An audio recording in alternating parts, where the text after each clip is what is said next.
कटक रे हेबाक विश्वकप क्रिकेट पर ओडिशा पहुंची पाकिस्तान क्रिकेट टीम। गतकाली संध्यारे टीम भुवनेश्वर विमानबंदर पहुंचा पर सेठार कड़ा सुरक्षा बल मध्य सीधा कटक बारवाटी स्टेडियम निया जायथिला। एथिपय विमानबंदर समेत पाकिस्तान टीम जीवाक थिबा रास्तार अभूतपूर्व सुरक्षा व्यवस्था ग्रहण करा जायथिला। पाक टीम को किसी संगठन विरोध को दृष्टि रखी पूरा विमानबंदर पुलिस साउंड रे परिणत होइतिला।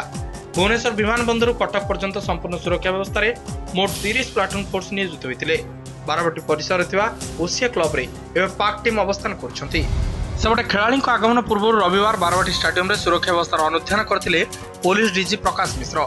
ए समय डीजी अतिरिक्त पुलिस डीजी संजीव मारी, पुलिस कमिश्नर सुनील रॉय, अतिरिक्त police commissioner Santosh Bala, Bhubaneswar DCP Nitinjit Singh, Cuttack DCP Prabin Kumar, OCA सभापति रंजीव विश्वाल और संपादक आशीर्वाद बेहरा प्रमुख उपस्थित थे। डीजीपी बारवाटी स्टेडियम ग्राउंड समेत ओसीए क्लब, स्विमिंग पूल और क्रिकेट एकाडेमी परिसर बुली ओसीए पक्षर नि पदक्षेप अनुध्यान करथिले।